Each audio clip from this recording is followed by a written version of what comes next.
తెలంగాణలో మద్యపానం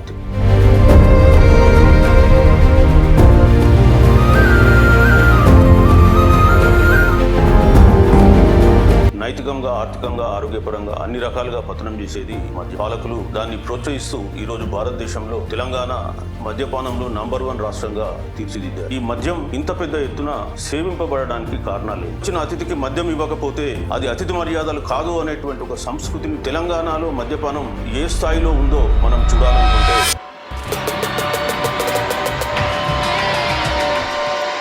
హాయ్, అందరికీ నమస్కారం. నేను మీ టి చిరంజీవులు, రిటైర్డ్ ఐఏఎస్ ఆఫీసర్ మరియు chairman BC intellectuals forum Hyderabad. ఈ రోజు మనం ఒక ఇంట్రెస్టింగ్ టాపిక్ గురించి చర్చించుకోబోతున్నాం. ముఖ్యంగా తెలంగాణలో మద్యపానం మనిషిని ఎన్ని విధాలుగా పతనం చేస్తుందో మనందరికీ తెలుసు. నైతికంగా, ఆర్థికంగా, ఆరోగ్యపరంగా అన్ని రకాలుగా పతనం చేసేది మద్యం. అట్లాంటి మద్యాన్ని నిషేధించకుండా పాలకులు దాన్ని ప్రోత్సహిస్తూ ఈరోజు భారతదేశంలో తెలంగాణ మద్యపానంలో నంబర్ 1 రాష్ట్రంగా తీర్చిదిద్దారు. ముఖ్యంగా తెలంగాణ ఉద్యమ కాలంలో తెలంగాణ వస్తే బంగారు తెలంగాణ చేస్తామన్నటువంటి పాలకులు ఈరోజు తెలంగాణను భారతదేశంలో మద్యపానంలో నంబర్ 1 రాష్ట్రంగా ఎదిగేలాగా చేశారు. పాలకులకు ప్రజారోగ్యము, విద్య, అభివృద్ధి పైన ఏమాత్రం చిత్తశుద్ధి ఉన్నా మద్యపానాన్ని ఆ స్థాయిలో ప్రోత్సహించే వాళ్ళు కాదు. ఈరోజు తెలంగాణలో మద్యపానం ఏ స్థాయిలో ఉందో మనం చూడాలనుకుంటే NFHS survey, national family health survey, census తర్వాత మరొక విశ్వసనీయత కలిగినటువంటి NFHS సర్వే 23-24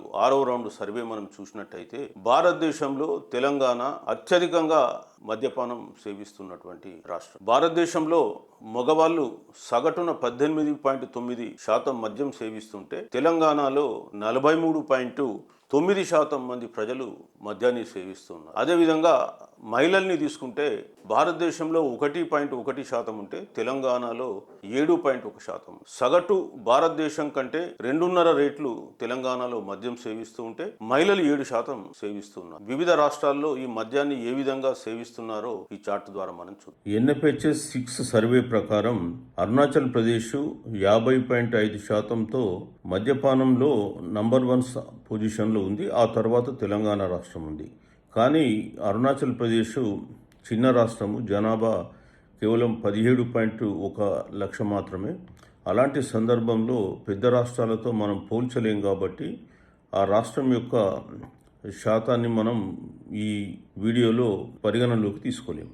మరి తెలంగాణలో ఈ మద్యం ఇంత పెద్ద ఎత్తున సేవింపబడడానికి కారణాలు ఏంటి? మనం ఒక్కసారి పరిశీలిస్తే పాలకులు మద్యాన్ని ఒక ఆదాయ వనరుగా మలవడమే దీనికి ప్రధాన కారణం. ప్రతి సంవత్సరం తెలంగాణలో మద్యం ద్వారా సుమారు 9.7% ఆదాయం పెరుగుతూ వస్తూ ఉంది. ఈరోజు తెలంగాణలో సుమారు 1,60,000 కోట్లు ట్యాక్సుల రూపంలో వస్తే అందులో 25-26 ఆర్థిక సంవత్సరానికి మద్యం ద్వారానే కేవలం 40,250 కోట్లకు పైబడి ఆదాయం రావడం జరిగింది. అంటే ట్యాక్స్ రెవెన్యూలో మద్యం ద్వారా 25% రెవెన్యూ పెరిగింది. తెలంగాణ వచ్చినప్పుడు ఓవరాల్ బడ్జెట్ లో 10% ఉన్నటువంటి మద్యం ఆదాయం ఈ రోజు 13%కు పెరిగింది. పాలకులు మద్యం పెంపకం పైన ఉన్నటువంటి శ్రద్ధ ఈనాడు కూడా మద్యపాన నిషేధాన్ని అమలు చేయడానికి వాళ్ళు ప్రయత్నం చేయలేదు. అందుకే తెలంగాణలో ఈరోజు మద్యం అత్యధికంగా అమ్ముడుకపోవడం జరుగుతుంది. అదేవిధంగా పాలకులు మద్యం దాగడం అనేది ఒక ఎలైట్ కల్చర్గా మార్చడం జరిగింది. అందుకే ఈరోజు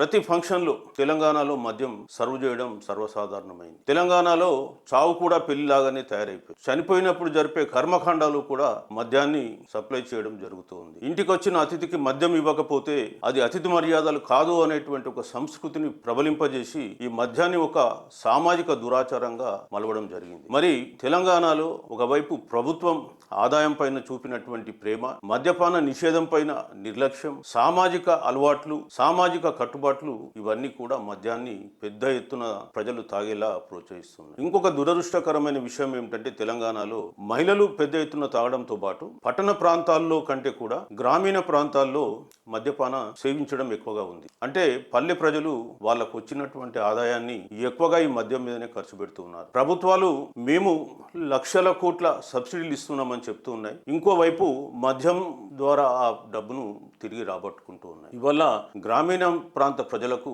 మద్యం ద్వారా తెలంగాణలో మద్యం వ్యాపారం ఎంత సైజ్ అని మనం చూస్తే సుమారు ఒక 75,000 నుంచి 80,000 కోట్ల మద్యం వ్యాపారం జరుగుతుంది. తెలంగాణలో మద్యం ఉత్పత్తి చేసే కంపెనీలకు వచ్చేస్తే 18 విస్కీ కంపెనీలు ఉన్నాయి, ఒక వైనరీ ఉంది, 6 బ్రీవరీస్ ఉన్నాయి. 25 కంపెనీలు యాజమాన్యాన్ని కూడా ఒక్కసారి పరిశీలిస్తే అందులో ఒక్కరు కూడా బహుజనులకు సంబంధించిన వాళ్ళు లేరు. అన్ని కూడా అగ్రకుల ఆధిపత్య కులాల వారియే, అదేవిధంగా పాన్ ఇండియా కంపెనీస్. బహుజనులు కేవలం తాగడానికి పనికొస్తున్నారే తప్ప మద్యం ద్వారా వచ్చే లాభాలు వాళ్ళు ఆర్జించుకునేటువంటి పరిస్థితుల్లో లేరు, ఆ స్థాయిలో లేరు. ఇవాళ మద్యం ద్వారా తెలంగాణ సమాజం పెద్ద ఎత్తున మూల్యం చెల్లించుకుంటూ ఉంది. తెలంగాణ రాష్ట్రం తలసరి ఆదాయంలో భారతదేశంలో 3వ స్థానంలో ఉన్నట్టు ఒక వారం రోజుల క్రితం వరల్డ్ బ్యాంక్ ప్రచురించినటువంటి రిపోర్ట్ ద్వారా తెలుస్తుంది. కానీ తలసరి ఆదాయంలో 3వ ర్యాంకులో ఉన్నటువంటి తెలంగాణ హ్యూమన్ డెవలప్మెంట్ ఇండెక్స్ కు వచ్చేస్తే 15వ ర్యాంకు 16వ ర్యాంకులో ఉంది. కారణం ఏమిటంటే తెలంగాణలో విద్య పైన, ఆరోగ్యం పైన,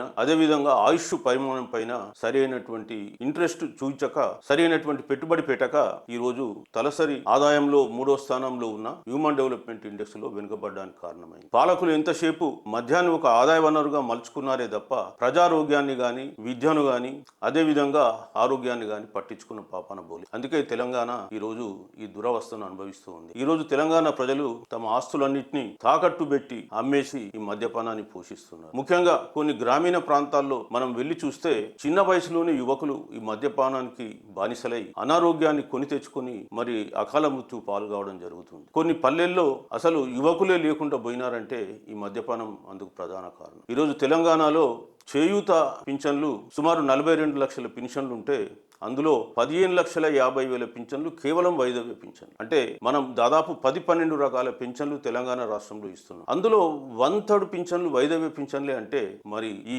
మహమ్మారి ఎఫెక్ట్ ఎంత ఉందో మనం ఒకసారి అర్థం చేసుకోవాలి. అదేవిధంగా తెలంగాణ బహుజనులు ఈ మద్యానికి బానిసై అసలు తమ రాజ్యాధికారం అనేటువంటి స్పృహనే మర్చిపోవడం జరిగింది, సోయి లేకుండా పోయారు. ఇవాళ తాగడం ఒక సంస్కృతిలో భాగంగా వారు అలవాటు పడిపోయినారు. ఈ సామాజిక దురాచారం ఎంత దూరం పోయిందంటే మనిషి పుట్టుక పెళ్లి వేడుకల్లే కాదు, చనిపోయిన కర్మకాండలో కూడా ఈ మద్యాన్ని ఇక్కడ తెలంగాణలో సప్లై చేసే సంస్కృతి ప్రబలింపజేశారు. డబ్బులున్న పాలకులు, డబ్బులున్న కులాలు ఖర్చు పెట్టడం చూసి అది లేకపోయినా సరే తాము కూడా స్టేటస్ లో తగ్గద్దు అని చెప్పి బహుజనులు కూడా అప్పు తీసుకొచ్చి మరి పెళ్లిళ్ళు గాని, పేరెంటాలు గాని పెద్ద ఎత్తున నిర్వహించి వాళ్ళ కుటుంబాలన్నింటినీ కూడా అధోగతి పాలు చేస్తూ ఉన్నారు. తెలంగాణలో పెద్ద ఎత్తున ఈ మద్యపాన నిషేధంపై ప్రచారం చేయాల్సిన అవసరం ఉంది. భారత రాజ్యాంగం ఆర్టికల్ 47 కూడా మద్యపాన నిషేధాన్ని అమలు పరచాలని చెప్పేసి స్పష్టం చేస్తుంది. గుజరాత్ రాష్ట్రం 1950 నుంచే మద్యపాన నిషేధాన్ని అమలు చేస్తుంది. బీహార్ రాష్ట్రం 2016 నుంచి అమలు చేస్తుంది. నాగాలాండ్, లక్షద్వీపాల్లో కూడా మద్యపాన నిషేధం అమల్లో ఉంది. కొన్ని రాష్ట్రాల్లో,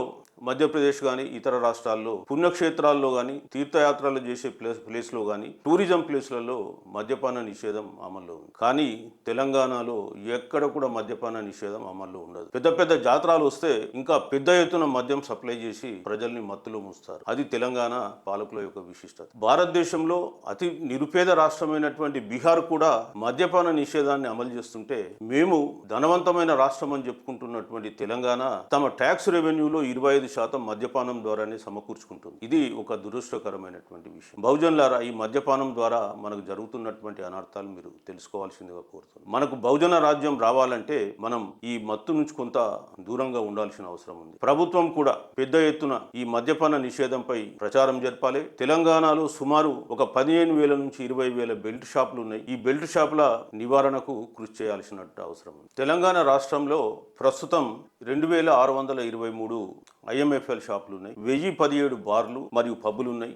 ఎలైట్ లిక్కర్ షాపులు 80 వరకు ఉన్నాయి. అదేవిధంగా ఈరోజు గ్రామాన బెల్ట్ షాపులు సుమారు 15,000 నుంచి 20,000 వరకు అనధికారంగా నడుస్తూ ఉన్నాయి. ఇంత పెద్ద ఎత్తున ఈ నెట్వర్క్ ఉంది కాబట్టే ఈ మద్యపానం కూడా పెద్ద మొత్తంలో తాగడానికి ఆస్కారం ఏర్పడింది.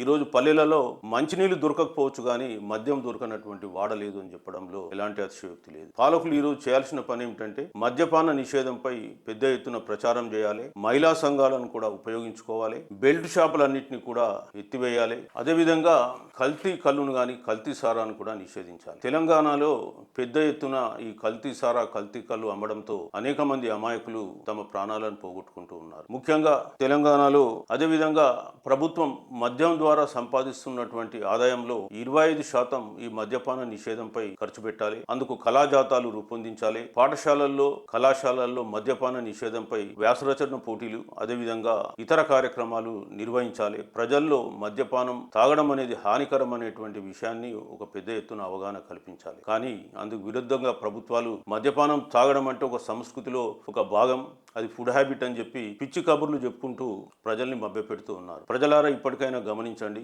మనకు ప్రధాన శత్రువు మద్యం. ఈ మద్యం నుంచి దూరంగా ఉందాం. బహుజనులు కూడా ఒకటి గుర్తుంచుకోవాలి, మనం రాజ్యాధికారం రాకపోవడానికి కారణం మనం మద్యానికి బానిస కావడం కూడా. ఈ రోజు బహుజనులకు మత్తిచ్చి పాలక వర్గాలు సొత్తు సంపాదించుకుంటున్నారనడంలో ఎలాంటి అతిశయోక్తి లేదు. అందుకే రేపు బహుజనులు రాజ్యాధికారంలోకి రావాలంటే ఈ మత్తు నుంచి దూరం కావాలి. మనకు కావలసింది ముందు చూపు కానీ మందు చూపు కాదని చెప్పి ఈ సందర్భంగా తెలియజేస్తాను.